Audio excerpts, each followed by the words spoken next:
Hello everyone, welcome to my channel. My name is doctor Anupama Agnihotri.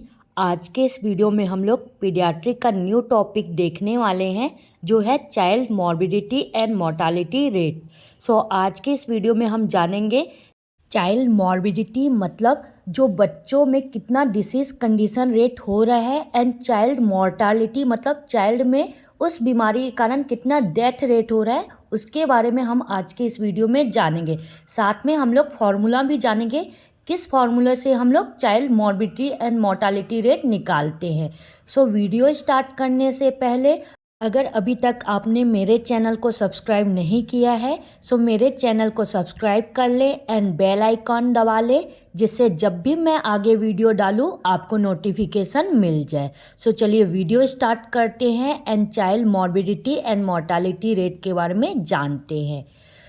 Firstly हम लोग जानेंगे child morbidity. Morbidity illness, sickness और morbid condition means device from the state of physical or mental well-being as a result of disease, injury or impairment. The given population morbidity for a given time may be measured in term of incidence or in the term of prevalence.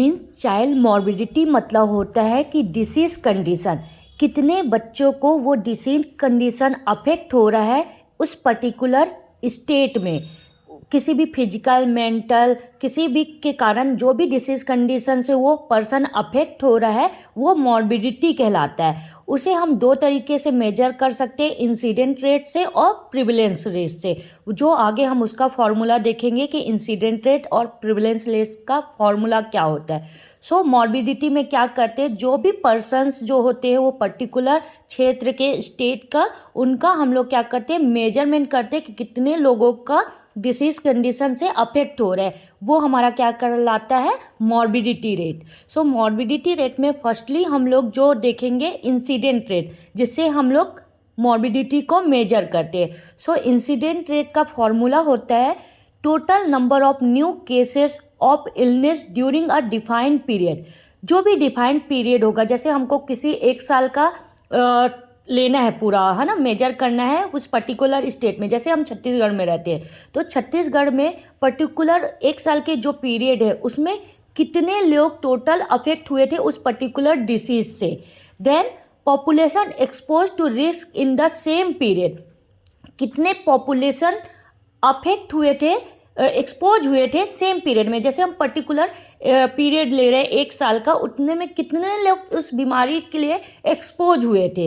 Example के लिए मैं देती हूँ, जैसे हम छत्तीसगढ़ में हैं तो यहाँ टोटल 3 करोड़ से ऊपर पॉपुलेशन है, लगभग मान लेते हैं 3 करोड़ से।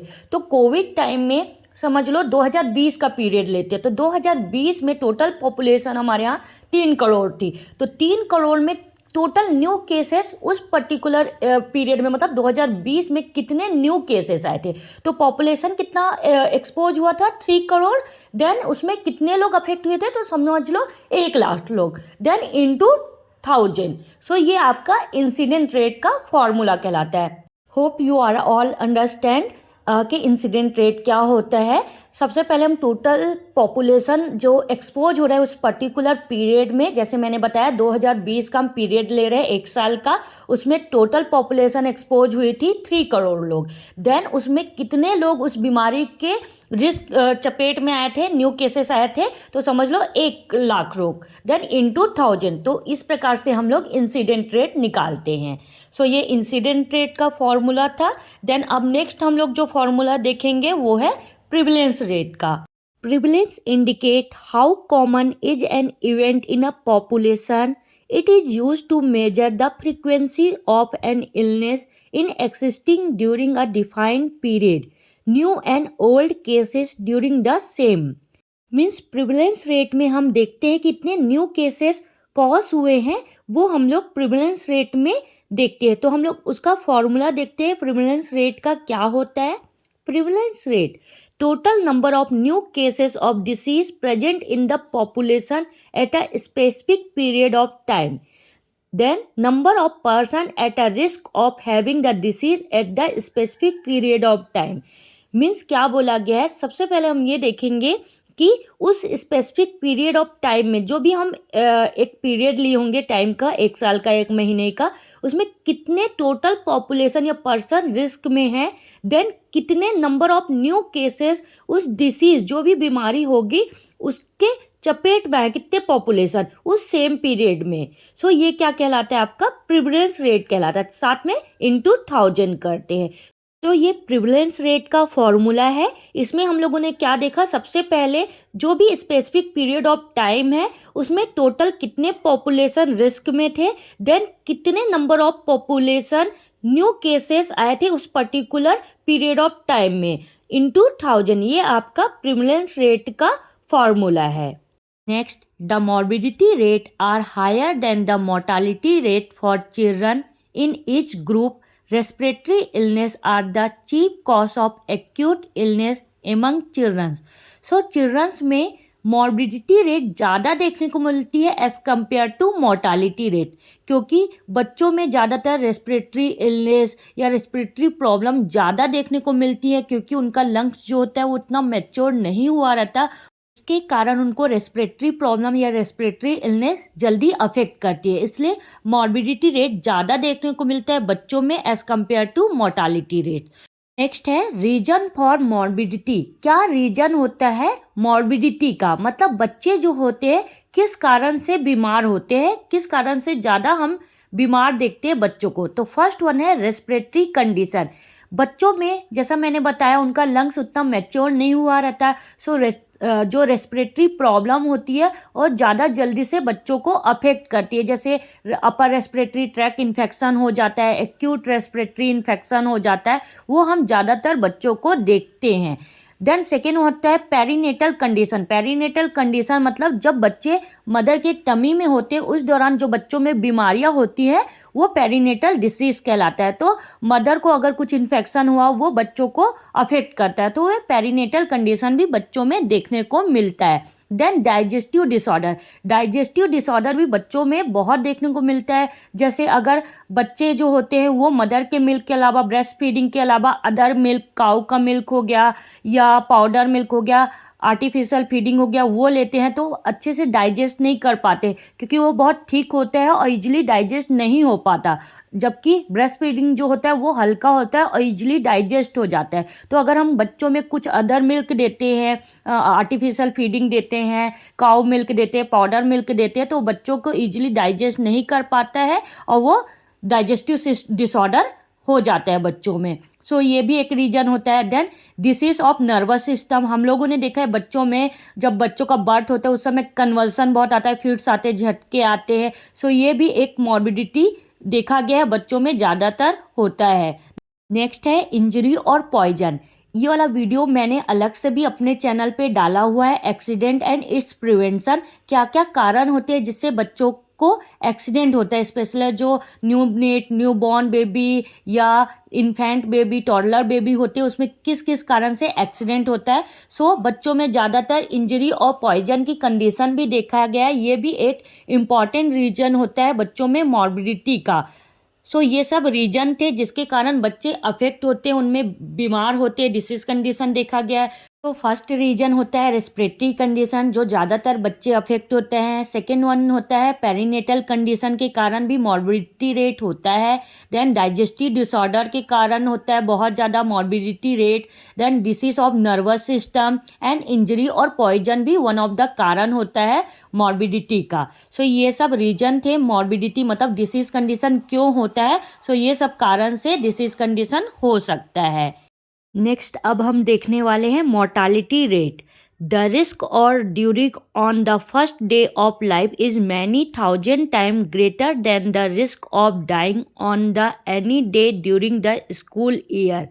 Each group among children is particularly affected by certain factor of an unfavorable event, is more or less susceptible to certain disease and is exposed to varying accident hazard. So mortality rate क्या होता है कि जो बच्चे होते हैं उसमें जो फर्स्ट डे होता है वो मोर रिस्क वाला डे होता है compare to other school days, क्योंकि जब बच्चे का बर्थ होता है जिस दिन पे वो न्यू इन्वायरमेंट में आता है। न्यू इन्वायरमेंट मतलब जैसे बच्चा मदर की टमी में होता है उस टाइम पे वो एक सेफ जोन में होता है, लेकिन जब वो न्यू इन्वायरमेंट में आता है, उसका डिलीवरी होता है, बच्चा बाहर आता है, तो वो न्यू इन्वायरमेंट में एक्सपोज होता है। सो वहाँ बहुत ज़्यादा चेंजेस होता है, टेम्परेचर में, इन्वायरमेंट में बहुत चेंजेस होता है। So first day of life बच्चों में बहुत रिस्क वाला दिन होता है, डाइंग होने का, मतलब डेथ होने का, as compare to school age वाले जो चिल्ड्रन होते हैं, क्योंकि वो उस इन्वायरमेंट में फिट हो जाते हैं। लेकिन जो फर्स्ट डे होता है वो बहुत ज़्यादा रिस्क वाला डे होता है बच्चों के लिए, क्योंकि वो उस इन्वायरमेंट को एक्सेप्ट नहीं कर पाते। कई बार वहाँ को एक्सपोज जो होता है बच्चों में, वो टेम्परेचर, इन्वायरमेंट, उसको एक्सेप्ट नहीं कर पाते, उसके कारण बहुत ज़्यादा डेथ रेट बच्चों में देखने को मिलता है। सो अब हम लोग मोर्टालिटी में अलग अलग फार्मूला देखेंगे जिससे हम लोग बच्चों का डेथ रेट निकालते हैं। सो फर्स्ट वन है IMR, मतलब infant mortality rate. Infant mortality rate, number of infant death under 1 year of age per 1000 life birth in 1 year. So IMR मतलब इन्फेंट मोर्टालिटी रेट कैसे निकालते हैं? सबसे पहले number of death under 1 year of age, 1 साल के अंदर कितने बच्चे लोगों का डेथ हुआ है। Then total life birth in the year, उस 1 ईयर में कितने लाइव बर्थ हुए थे। ठीक है, सो समझ लीजिए अगर लाइव बर्थ पर्टिकुलर जैसे 2024 में लाइव बर्थ हुए थे आपका 1000 में कितने लोग उस 1 ईयर में डेथ हुए थे, तो समझ लीजिए 100 इंटू 1000। तो इस प्रकार से आप इन्फेंट मोर्टालिटी रेट निकालेंगे। सो ये इन्फेंट मोर्टालिटी रेट था। नेक्स्ट वन है अब अदर मोर्टालिटी इंडिकेशन। अदर क्या कारण होते हैं जिससे मोर्टालिटी रेट हम निकालते हैं, इंडिकेट होते हैं। पहला तो हम लोगों ने देख लिया इन्फेंट मोर्टालिटी रेट। अदर है, पहला है मैटरनल मोर्टालिटी रेट, ये है। सेकेंड जो हम देखेंगे मैटरनल इन्फेंट एंड चाइल्डहुड में, फर्स्ट वन है पेरीनेटल मोर्टालिटी रेट, सेकेंड है neonatal mortality rate, third one है postnatal mortality rate, then infant mortality rate हमने ऑलरेडी देखा है, अंडर 5 मोर्टालिटी रेट। ये सब भी हम देखेंगे, ये सब भी अदर इंडिकेशन होते हैं मोर्टालिटी के, जो हम लोग एक एक करके इसके बारे में जानेंगे और इनका फॉर्मूला भी देखेंगे क्या होता है। सो फर्स्ट वन जो है वो है मैटरनल मोर्टालिटी रेट। इसमें मैटरनल मोर्टालिटी रेट का जो फॉर्मूला है वो है total number of female death due to pregnancy, child birth और within 42 days of delivery in an area in given year. So इस पर्टिकुलर ईयर में, जैसे 2024 में टोटल पहले तो ये देखेंगे टोटल नंबर ऑफ बर्थ कितने हुए थे उस पर्टिकुलर ईयर में। तो सबसे पहले total number of live birth in the same area and year. उस सेम एरिया में समझ लीजिए हम बिलासपुर में है, तो बिलासपुर में 2024 में टोटल लाइव बर्थ कितने हुए थे वो देखेंगे। उस लाइव बर्थ के बाद टोटल नंबर ऑफ फीमेल के कितने लोग डेथ हुए थे, वो डेथ कब, प्रेगनेंसी के दौरान, मतलब उस 9 महीने के पीरियड में कितने लोग का डेथ हुआ था। फिर death during the delivery period, जब बच्चे का डिलीवरी हो रहा था, मतलब मदर डिलीवरी कर रही थी, उस दौरान कितने मदर लोग का डेथ हुआ था। और आफ्टर डिलीवरी के 42 डेज के अंदर कितने मदर लोग का डेथ हुआ था, ये आपका मैटरनल मोर्टालिटी रेट के अंदर आएगा इनटू 1000। सो ये मैटरनल मोर्टालिटी रेट का क्या है, फॉर्मूला है। फॉर्मूला क्या था कि पर्टिकुलर एरिया में उस पर्टिकुलर साल में टोटल लाइव बर्थ कितने हुए थे, देन कितने मदर लोग उस लाइव बर्थ में डेथ हुआ था, मतलब डेथ कैसे हुआ था ड्यूरिंग द प्रेगनेंसी, मतलब वो 9 महीने के अंदर कितने लोग का डेथ हुआ था, स्पेशली 28 वीक के बाद।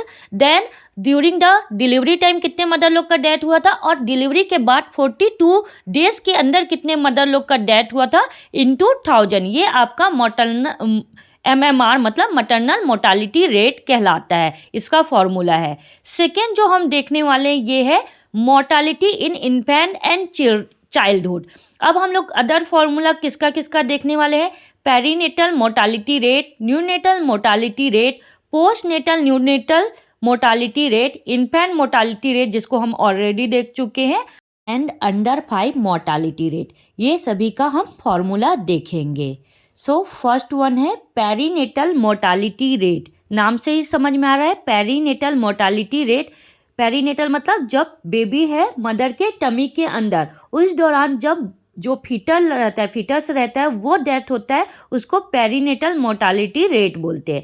Perinatal mortality include both the fetal death मतलब death after 28 week of gestational age, मतलब जब बेबी मदर के टमी में है और 20 या 28 वीक का हो गया है, उसके बाद जो बच्चों में डेथ होती है, ये पेरीनेटल मोर्टालिटी रेट कहलाता है। An early neonatal death weighing over 1000 gram at birth expressed as a ratio per 1000 live birth. It is calculated in. So perinatal mortality rate में दो कंडीशन से बच्चों का डेथ होता है। पहला तो जब बेबी मदर के टमी में रहता है और उस दौरान मतलब 20 वीक का हो जाता है, मदर के टमी में 20 वीक या 28 जेस्टेशनल एज हो जाता है, उसके बाद वो बच्चे की डेथ होती है, फीटल की डेथ होती है, तो वो पेरीनेटल मोर्टालिटी रेट कहलाता है। दूसरा, बच्चे का जब बर्थ हो जाता है, न्यूनेट बेबी या न्यूबॉर्न बेबी होता है और उस समय जन्म के समय बेबी का जो वेट होता है वो 1000 ग्राम होता है, उसके कारण जब बेबी का डेथ होता है सो वो पेरीनेटल मोर्टालिटी रेट के अंदर होता है। अब इसका फॉर्मूला देख लेते हैं। सो पेरीनेटल मोर्टालिटी रेट, सबसे पहले late fetal death 28 week of gestational और more, early neonatal death first week in 1 year and upon live birth in same year. So सबसे पहले हम ये देखेंगे कि लाइव बर्थ कितना हुआ था उस सेम ईयर में। जैसे हम 2024 का देख रहे हैं तो 2024 में टोटल लाइव बर्थ कितना हुआ है वो देखेंगे,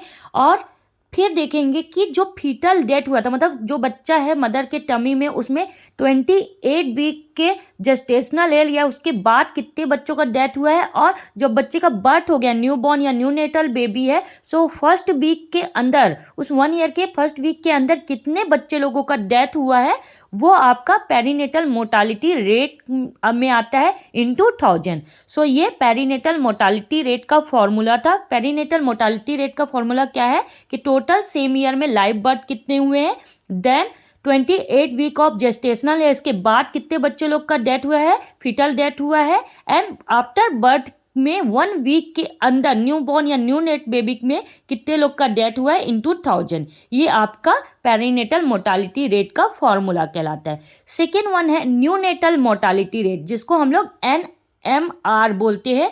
neonatal death are death occurring in the neonatal period that begin at a birth and at 28 date of birth। Means जब न्यूनेटल मोर्टालिटी रेट किसको कहते हैं, जब बेबी का बर्थ हो जाता है, बर्थ होने के बाद 28 डेज के अंदर मतलब 28 दिन, 1 महीने के अंदर में कितने बच्चे लोग का डेथ हुआ है, ये आपका न्यूनेटल मोर्टालिटी रेट कहलाता है। Neonatal mortality rate is defined as the total number of death of baby after birth at within 28 days of birth in a given year per 1000 live birth in that year।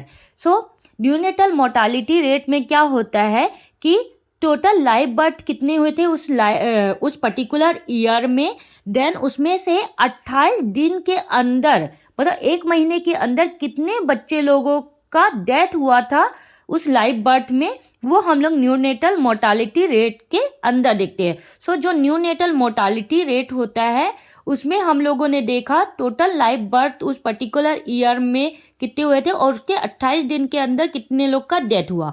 Formula क्या है, neonatal mortality rate. So सबसे पहले total live birth in the same year, उस same year में total live birth कितना हुआ था, then number of death of children under 28 days of age in the given year.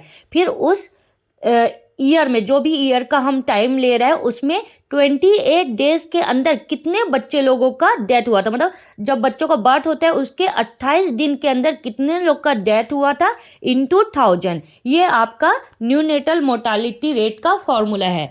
So neonatal mortality rate का formula hope आप लोग समझ गए होंगे। सबसे पहले हमको ये देखते हैं कि वो सेम ईयर में जैसे 2024 में टोटल लाइव बर्थ कितना हुआ, उस लाइव बर्थ में उसी पर्टिकुलर ईयर में जैसे 2024 में 28 दिन के अंदर कितने लोग का डेथ हुआ इनटू 1000, ये आपका न्यूनेटल मोर्टालिटी रेट का फॉर्मूला कहलाता है। सेकेंड वन है post natal neonatal mortality rate. Postnatal neonatal mortality rate मतलब पोस्टनेटल न्यूनेटल के बाद पोस्टनेटल 28 दिन के बाद का जो दिन होता है वो आपका पोस्ट न्यूनेटल पीरियड कहलाता है।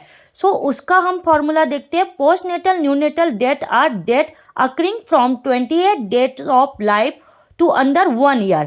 The post-neonatal mortality rate is defined as the total number of deaths of baby after 28 days of birth and within 1 year in a given year period, 1000 live birth in the same year. That year मतलब postnatal neonatal mortality rate मतलब क्या होता है कि after 28 days के बाद 28 दिन के बाद 1 साल के अंदर में कितने बच्चों की डेथ हुई है, ये आपका पोस्ट न्यूनेटल मोर्टालिटी रेट कहलाता है। सो जो पोस्ट न्यूनेटल मोर्टालिटी रेट है उसका फॉर्मूला क्या होता है वो देखते हैं। So post neonatal mortality rate, सबसे पहले हमको ये देखना है total live birth in the same year. Live birth कितना हुआ है उस सेम ईयर में, 2024 में कितना लाइव बर्थ हुआ है वो देखेंगे। Then number of death of baby under 28 days to 1 year of age in a given year. जो भी ईयर हम ले रहे हैं, जैसे हमने 2024 लिया, उसमें 28 दिन के बाद और 1 साल के अंदर कितने बच्चे लोग का डेथ हुआ इनटू 1000, ये आपका पोस्टनेटल न्यूनेटल मोर्टालिटी रेट का फॉर्मूला है। क्या है फॉर्मूला? सबसे पहले हमको जो भी ईयर लेंगे उसमें टोटल लाइव बर्थ कितना हुआ है वो देखना है, और उस सेम ईयर में 28 दिन के बाद और 1 साल के अंदर कितने बच्चों की डेथ हुई है, 28 दिन वाले और 28 दिन के ऊपर और 1 साल के अंदर, मतलब इन्फेंट बेबी लोग जो होते हैं उनका कितने लोग का डेथ हुआ है इनटू 1000। ये आपका पोस्टनेटल न्यूनेटल मोर्टालिटी रेट का फॉर्मूला है। नेक्स्ट वन है इन्फेंट मोर्टालिटी रेट, जो हमने ऑलरेडी पहले देख चुका है। इन्फेंट मोर्टालिटी रेट IMR जिसे बोलते हैं, जो हम लोगों ने देखा था कि जो भी ईयर हम ले रहे हैं उसमें लाइव बर्थ कितने हुए हैं और उस लाइव बर्थ में 1 साल के अंदर कितने बच्चों लोग की डेथ हुई है इनटू 1000। ये आपका इन्फेंट मोर्टालिटी रेट का फॉर्मूला कहलाता है, जो हम लोगों ने ऑलरेडी पहले देख चुका था। ये फॉर्मूला ये इम्पॉर्टेंट है। इसमें हम लोगों ने इन्फेंट मोर्टालिटी रेट का फॉर्मूला देखा, देन मैटरनल मोर्टालिटी रेट का फॉर्मूला देखा, देन न्यूनेटल मोर्टालिटी रेट का फॉर्मूला देखा, पेरीनेटल मोर्टालिटी रेट का फॉर्मूला देखा, पोस्ट न्यूनेटल मोर्टालिटी रेट का फॉर्मूला देखा। ये सब चीज़ों का हम लोगों ने, जो इससे हम लोग मैटरनल जो मोर्टालिटी रेट निकालते हैं वो सब का फॉर्मूला देखा। अब हम लोग जानेंगे factor affecting infant mortality rate. क्या फैक्टर होते हैं जो इन्फेंट मोर्टालिटी रेट के कारण बनते हैं, क्या फैक्टर अफेक्ट करते हैं? सबसे पहला होता है बायोलॉजिकल फैक्टर। बायोलॉजिकल फैक्टर के कारण हमको मोर्टालिटी रेट देखने को मिलता है। सेकेंड जो मोस्ट इंपॉर्टेंट कारण होता है बर्थ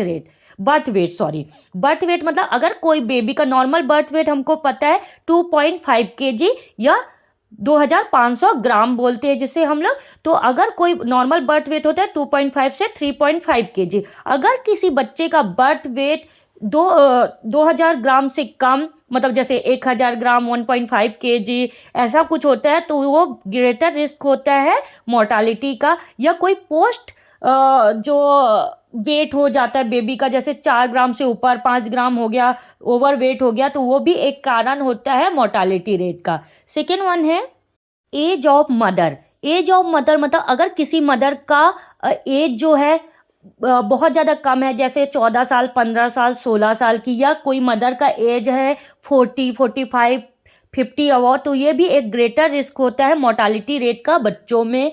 देन बर्थ स्पेसिंग, जैसे आपको पता है कि एक से दूसरे बच्चे के में स्पेसिंग होनी चाहिए 3 से 5 साल का। अगर कोई हम कंटिन्यू एक साल में बच्चा लेते रहते हैं तो ये भी एक ग्रेटर रिस्क होता है मोर्टालिटी रेट में बच्चों में। मल्टीपल बर्थ, अगर एक साल बहुत सारे बर्थ होते हैं, twins baby, triplet baby, quadrate baby, तो वो भी एक ग्रेटर रिस्क होता है मोर्टालिटी रेट का।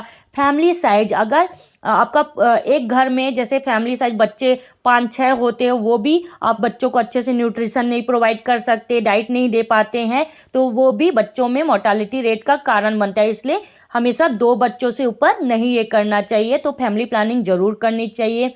हाई फर्टिलिटी भी एक कारण होता है। इकोनॉमिकल फैक्टर, जैसे मैंने बताया कि अगर आप अच्छे से खाना पीना नहीं खिला पाएंगे, न्यूट्रिशन नहीं दे पाएंगे, तो वो भी मोर्टालिटी का कारण होता है। सो इकोनॉमिकल फैक्टर भी वन ऑफ द फैक्टर होता है जिससे बच्चे में मोर्टालिटी रेट हम देख सकते हैं। नेक्स्ट वन है cultural and social factor. Cultural and social factor भी वन ऑफ द फैक्टर होता है मोर्टालिटी का। सो कल्चरल मतलब जैसे हर कल्चर अलग अलग होते हैं, तो जैसे हमको पता है कि जो फर्स्ट बच्चे का जब बर्थ होता है उसके बाद जो मदर ब्रेस्ट फीडिंग खिलाती है, तो फर्स्ट जो मिल्क होता है ब्रेस्ट फीडिंग का, कोलेस्ट्रॉल मिल्क जो बोलते हैं, ठीक येलो कलर का होता है। सो उसको ज़रूर से बच्चों को पिलाना चाहिए क्योंकि इसमें इम्यूनोग्लोबिन बहुत अच्छा होता है। लेकिन कई कल्चर में उसको फेंका देते हैं और कई कल्चर में शहद चटाते हैं बच्चे लोगों को, जो पहले ज़माने में हम देखते थे। बट अभी ये बोला जाता है कि इसको बिल्कुल नहीं करना चाहिए। जो ब्रेस्ट फीडिंग है, फर्स्ट मिल्क होता है, उसको ज़रूर पिलाना चाहिए। तो वह भी वन ऑफ द फैक्टर होता है। कई कल्चर में नहीं पिलाते, उसके कारण बच्चे में जो इम्यून होता है वो लो होता है। ब्रेस्ट फीडिंग जो बहुत इंपॉर्टेंट है बच्चों में, तो अगर हम अच्छे से ब्रेस्ट फीडिंग नहीं कराएंगे बच्चे को, तो उनका ग्रोथ एंड डेवलपमेंट अच्छे से नहीं हो पाएगा, जिसके कारण मोर्टालिटी रेट देखने को मिलता है। देन रिलीजन एंड कास्ट भी वन ऑफ द फैक्टर होता है कि बच्चे में मोर्टालिटी रेट देखा गया है। अर्ली मैरिज, अगर हम बच्चों में अर्ली मैरिज कर देते हैं तो उसमें अच्छे से डेवलपमेंट नहीं होता, ग्रोथ नहीं हो पाता है, जिससे वो बच्चे, अगर वो प्रेग्नेंट हो जाती है, अर्ली मैरिज के कारण जल्दी प्रेग्नेंट हो जाती है, तो वो अच्छे से बेबी का ध्यान नहीं रख पाएंगे, उनका मैच्योर अच्छे से नहीं हो पाएगा, जो भी उनके टमी में बेबी रहेगा, तो वो भी वन ऑफ द फैक्टर होता है। Then sex of the child one of the factor mortality का। देन क्वालिटी ऑफ मदरिंग, ये भी एक इम्पॉर्टेंट फैक्टर है। Maternal education it's also important. अगर बेबी को हमको अच्छे से ग्रोथ करना है, उसको अच्छे से ध्यान देना है, तो मैटरनल एजुकेशन भी बहुत इंपॉर्टेंट है। क्वालिटी ऑफ हेल्थ केयर, ये भी इम्पॉर्टेंट है। ब्रोकन फैमिली, अगर ब्रोकन फैमिली है, मदर जो है बेबी का अच्छे से ध्यान नहीं रखती हैं, तो उसके कारण भी बेबी में मोर्टालिटी रेट देखा गया है। देन अदर भी इम्पॉर्टेंट फैक्टर है। बैड इन्वायरमेंट, सैनिटेशन भी इम्पॉर्टेंट कारण होता है, एक इम्पॉर्टेंट फैक्टर होता है मोर्टालिटी रेट को, ये भी एक फैक्टर अफेक्टिंग है। सो ये हम लोगों ने देखा क्या क्या फैक्टर जो होते हैं वो अफेक्ट करते हैं, जिससे बेबी में डेथ रेट देखा गया है। सो ये सब फैक्टर अफेक्ट करते थे बेबी को, जिससे बेबी में डेथ रेट देखा गया था।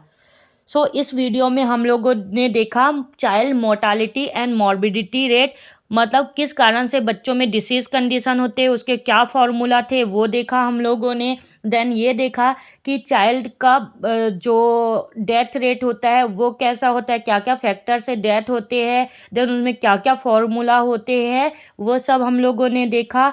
होप आपको ये वीडियो समझ में आया होगा। अगर किसी भी पर्सन को कोई भी डाउट है, आप मुझे कमेंट बॉक्स पे पूछ सकते हैं, मैं आपके डाउट को क्लियर करूँगी। अगर कोई अदर क्वेश्चन भी पूछना होगा तो भी आप मुझे कमेंट बॉक्स में पूछ सकते हैं। अगर मेरा वीडियो आपको अच्छा लगा होगा और आगे भी देखना है तो आप मेरे चैनल को लाइक करिए, शेयर करिए एंड सब्सक्राइब करिए। सब्सक्राइब करके बेल आइकॉन ज़रूर दबा लीजिएगा, जिससे जब भी मैं आगे वीडियो अपलोड करूँगी आपको नोटिफिकेशन मिल जाएगा।